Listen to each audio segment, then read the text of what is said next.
Your clothes look plain and cheap. The only daughter, a conglomerate company, Serena always looks down on me whenever we meet. Raised surrounded by luxury, she probably thinks I'm not good enough for her family. Serena, who often insults my choice of clothing, spilled wine on my dress at a party one day. I can compensate you, no big deal. Little did she know she was about to experience a living nightmare. My name is Jada. I'm a 58-year-old single mom. I married my college classmate when I was 25, and we had a happy life. At 30, I gave birth to our son, Gary. Just when I thought our family of 3 was set, my husband fell seriously ill. Despite our best efforts, he passed away when Gary was just 3. Since then, I've raised Gary as a single mom. Gary grew up well and even expressed his desire to become a doctor. After intense studying, he got into a prestigious private medical school. He passed the USMLE and state medical exams and became a doctor. Gary is my pride and joy. Gary got married 2 years ago, but my relationship with his wife, Serena, has been rocky. They met in a college club and have been close ever since. I supported their relationship wholeheartedly, seeing a lot of my own marriage in theirs. I welcomed her into our family when they decided to get married. However, I soon started to see Serena's true colors. She's the only daughter of a conglomerate company. Spoiled from a young age, she gets whatever she wants, whether it's luxury items or doing as she pleases. According to Gary, chauffeured cars and branded gifts were the norm for her. If she didn't like a gift, she'd send her maid to exchange it. It's no wonder she turned out so self-centered. After their marriage, Gary went to the UK for medical studies, and Serena's stress started to build up. She even threw tantrums saying, "This isn't the married life I wanted." She's been taking out her stress on me since the beginning, and our relationship hasn't improved. I've tried to make peace, but she's not interested. In fact, her condescending remarks have only increased. One day I visited her to share some sweets a friend had sent me. As soon as she appeared, she said, "Jada, you always look so plain and simple." When I tried to respond, she cut me off saying, "I can compensate you, no big deal." First of all, your face is plain. Gary has such handsome features. Are you sure you're his mother? I may prefer simple clothes and makeup, but that's no reason for her to insult me like this. Serena always dresses to the nines, complete with flashy clothes, accessories, and makeup. And believe it or not, everything she wears is designer. Unlike you, Jada, I was raised to appreciate the finer things. You wouldn't understand the value of what I'm wearing because you're used to cheap stuff, she says, flaunting her outfit. I just force a smile, not knowing how to respond. Once she starts talking, there's no stopping her. So are you working from home today? I got some delicious sweets and I thought I'd share. You're living the good life on Gary's earnings. That's basically like being unemployed. I have a good reason for working from home. I've lost count of how many times we've had this conversation. I've explained to her multiple times that I'm financially independent and not relying on Gary, but she never listens. "You must be doing some embarrassing job you can't talk about. Why don't you learn from me who works hard?" She says, but in reality she's not really working. She's just on the board of her parents' company due to nepotism. She always puts me down while ignoring her own flaws. Seeing me silent, a satisfied Serena says, "Oh, by the way, I have something to tell you." What is it? Our company is celebrating its 100th anniversary next month. Congratulations. We're having an anniversary party and you're invited. I'll send you the details later, she says and leaves. I'm surprised to get an invitation from her, but thinking about our previous conversation makes me sad. Why do I have to put up with this? But I don't want Gary to worry, who's working hard in the UK. I've always had this kind of relationship with Serena, where she throws occasional snide remarks my way. I tell myself it's something I can just ignore. Later, Serena calls me about the party. Just so you know, the anniversary party is going to be grand. Family and company associates will be there, so please dress appropriately. Gary will be fine, but Jada, don't show up looking shabby. It would embarrass not just me, but the whole family. After telling me to dress properly, she hangs up. I can easily guess that by properly she means in designer clothes. But I don't have anything that would fit such a lavish party, so I'm in a bind. Gary's coming back for the party, so I decided to consult him. Serena told me to dress properly, but I don't have any dresses that would suit her taste. Don't worry about it, Mom. There's no dress code that says you have to match Serena's taste. But still, don't you have at least one dress? I do, but it's an old design. Then just get it tailored. Problem solved. Thanks to Gary's advice, I decide to have my old dress tailored for the occasion. The day before the party, Gary and I decide to have lunch together. Seeing Gary after so long warms my heart. After enjoying our meal and conversation, we head to the department store. After all, I can't show up to an anniversary party empty-handed. Serena, who has a taste for luxury, is always pleased when she receives designer gifts. It's a straightforward way to make her happy, and I appreciate that. Especially if Gary picks it out, she won't complain. In a way, it's a relief. I'm a bit down about tomorrow's party, but shopping with Gary lifts my spirits. After some thought, we choose an elegant dinnerware set for Serena to use at home. Fast forward to the day of the party. Dressed in a glamorous evening gown, I enter the hotel where the event is being held. It seems Gary hasn't arrived yet. The grand hall is already bustling with Serena's family and business associates, and the party has started. Among them, Serena stands out in a stunning red dress surrounded by people and beaming. When she notices me, she approaches with a puzzled look. Congratulations on your 100th anniversary, I say, handing her the gift. She scans me from head to toe. Suddenly, she drags me out of the grand hall to another venue where the after-party will be held. What's going on? I ask. The question is, what are you wearing? She retorts. Perhaps a bit tipsy, she's more talkative than usual, criticizing my dress. Then she abruptly tears open the gift wrapping. You really have no taste, she says, pulling a glass from the dinnerware set. But this will do, she adds, slowly pouring wine into the glass. Compensate for this, and buy a new one. Before I can ask what she means, she splashes the wine onto my dress. The stain spreads quickly.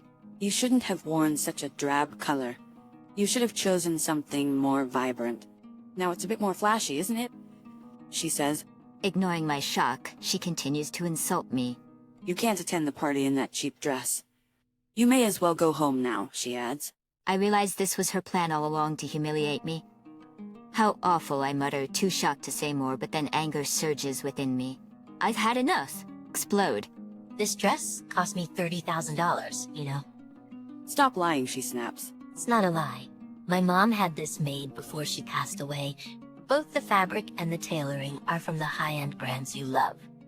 Yes, the dress I'm wearing was given to me by my mom before she died. When she knew her time was coming, she gave me this dress during her life-clearing process. It's a good piece, but I don't wear it much anymore. It's a waste to just keep it, so I thought I'd give it to you, Jada, she said, also pulling out matching accessories from her chest. At the time, I didn't know the value of the dress, but from the way my mom spoke, I knew it was expensive. When she offered me the dress, I was hesitant at first. It's okay. I know you'll take good care of it, she insisted, pushing the dress into my hands. I remember her kind smile as she told me, wear this dress on special occasions. You've ruined a dress that my mom left me. You will compensate me for it, won't you? Why would I believe such a fabricated story? Serena dismisses my words as lies and refuses to engage. Just then, the sound of a doorknob turning signals the arrival of more guests. In the center of the group, surrounded by security personnel, is a face I recognize. Chair. Serena rushes over. It's none other than the chair, the guest of honor. What are you doing here? This is a separate venue for the after-party. Ah, it seems I've made a mistake. Chair laughs heartily, but Serena starts to panic. A separate venue? Then what are you doing here? Unable to answer, Serena lowers her gaze. Chair looks at her, then at me in my wine-stained dress and seems to understand the situation. Serena. Yes. What is the meaning of this? Explain. His jovial demeanor vanishes, replaced by a booming voice of anger. Is speechless. Chair walks over to me and gently pats the wine-stained area with a handkerchief. This should help for now. Don't worry, we'll have it professionally cleaned. Professionally cleaned. He speaks softly, his eyes kind. Your mother's keepsake dress. I'm truly sorry my granddaughter ruined your mother's keepsake dress. No, thank you for the handkerchief. There's no need to thank me. Watching this unfold suddenly sobers up and stands there, pale-faced. What are you so surprised about? I've told you before that I've known Mrs. Jada's mother for years. She was the epitome of beauty and brains since her school days. When she made her debut as an author, I was thrilled. I became a big fan of her work. I gifted her this dress when she won the National Book Awards. This revelation shocks me too. My mom had said she prepared the dress herself. I couldn't believe it was sent from Chair. National Book Awards. Serena's eyes widen. You are really uneducated, Chair mutters. Mrs. Jada is also a famous author, inheriting her mother's remarkable talent. I'm a big fan of your work as well. She's a famous author. As I've told you before, there's a good reason I work from home. I'm not dependent on Gary, and it's not some job I'm ashamed of. There's a good reason I work from home. As I've told you before, I'm not dependent on Gary, and it's not some job I'm ashamed of. Unbelievable. I kept it a secret because I didn't want to reveal my pen name. Even the treats I shared the other day were gifts from my publisher. You foolish girl. So you've ruined a dress worth hundreds of dollars. What do you plan to do? I'm sorry. I didn't think it was that valuable. Answers, her voice strained. Chair continues to berate her. You don't understand the value of things. You're swayed by appearances and brand names. You'll never appreciate quality. Can't argue, she just looks down. If you only own cheap dresses, you'll never understand. Frankly, you have terrible taste. Where did I go wrong raising you? Chair sighs deeply. Be quiet. You're embarrassing me. Chair delivers a final cutting remark. Even Serena seems to feel the shame. Her face turns beet red. After finishing his lecture, Chair whispers something to his secretary. Today is a special occasion, with many business associates present. It's a good opportunity for a major announcement. He says cryptically, Ah, Miss Jada, we'll bring you a change of clothes. Please enjoy the party. With that, Chair leaves. Minutes later, a maid helps me change into a new dress, and I return to the grand hall. Gary has arrived and says, "That dress looks great on you, Mom." I can only smile awkwardly. It's not the dress I had prepared. I decide not to tell Gary about the earlier incident so he can enjoy the party. Soon, the room erupts in applause. Soon, Chair takes the stage and the room erupts in applause. Thank you all for coming today. He begins, clearly accustomed to public speaking. I have an announcement.